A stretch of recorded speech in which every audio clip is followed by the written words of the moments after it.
We're here at AQS Quilt Week in Daytona Beach, and I have another winner with me, Margaret Solomon Gunn. Hi. And you won a blue ribbon on this beautiful quilt, and your category is? Small wall, movable machine. Okay, and you quilted it on? I quilted it with a hand-guided Handy Quilter Fusion long arm. Hand-guided. Hand-guided. Oh my gosh, Yep. I am so impressed. Oh, don't be silly.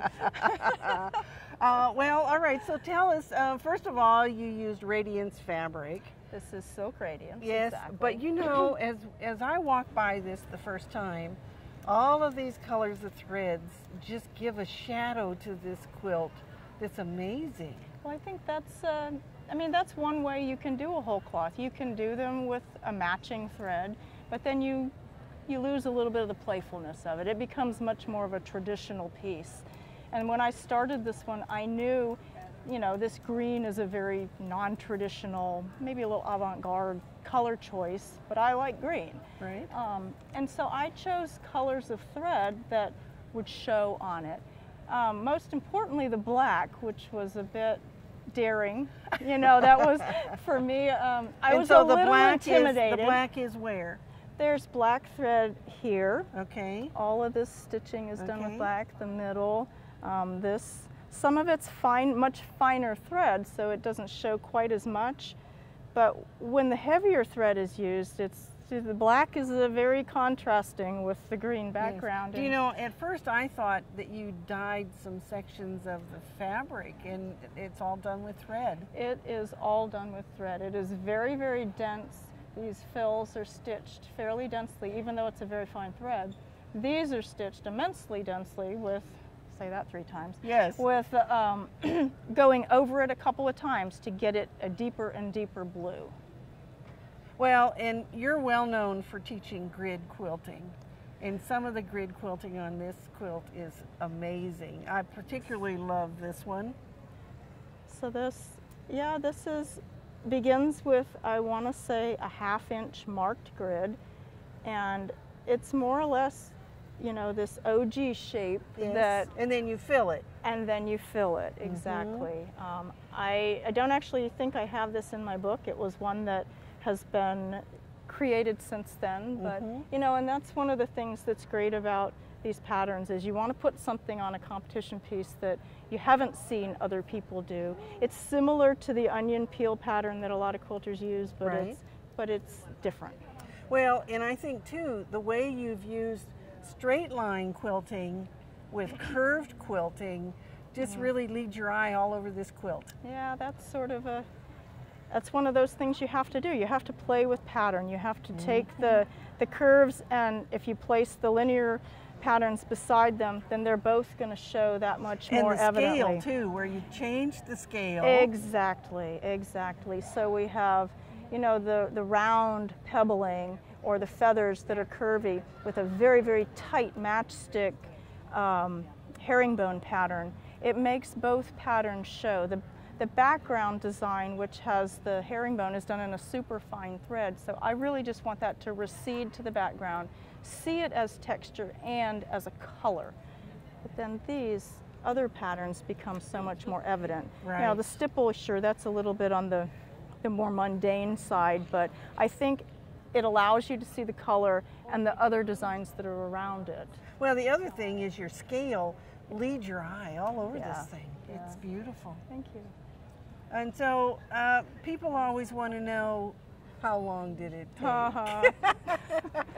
That's always the #1 question. If I discount let's give it 8 months, it sat in a bag. What do we call those, pigs?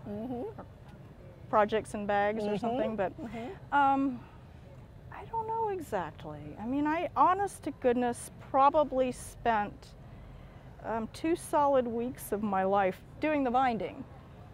Full time. And we need to talk about that because it's a double layer of loops. It's first got this. This is the first time I've ever done a knife edge style binding. I usually put bindings on. In fact, I like bindings that are going to get me full points. So I do scallops with double pipings and the whole jazz. But this one has this little covered piping beading stuff that is hand done, and it does take a while to do. and it's machined onto the quilt. Then these loops are filled with yarn. You make those. Oh, they're filled even. They're turned and filled with yarn so that they have a little bit of stiffness. They in and of themselves, they take a little while to make. And what people may not notice if you just look at this, but you actually have 2 different colors of bottom loops on this. They are. I didn't have enough. You know, Radiance was discontinued, and I didn't have enough of this. I had already started another quilt, and I was using this fabric in it, and I needed to, you know, limit how many of these loops I was making because they're bias cut. They take up an awful lot of material to make. Right. And it does pick up the light to have a second color. And then there. this is a cording that you have on the top? That's right. This is a purchased tiny cording that you can buy, and mostly I just didn't think it looked finished with just these little tab loops on it, so I tried it with those and thought, wow, that really does it. Do you know what it does though? It brings your black from here out it to the edge of your quilt. Yeah. And so this is all finished with so just it's a little facing, right, right. And look how pretty the back looks. The back, I really love to put a solid fabric on the back of my whole cloth, especially my whole cloths, and sateen to me is one of the better choices, and it really shows the quilting. It does. So. It does. Well, congratulations. Is there anything you. else we ought to know about this? It was almost not finished. That's why it went into the bag, right? That's why it went in the bag. And it has a twin quilt that has been to a few of your shows. And I never thought this one would ever do as well as the twin, but I finished it anyway so I could put it in an article I did for Anne.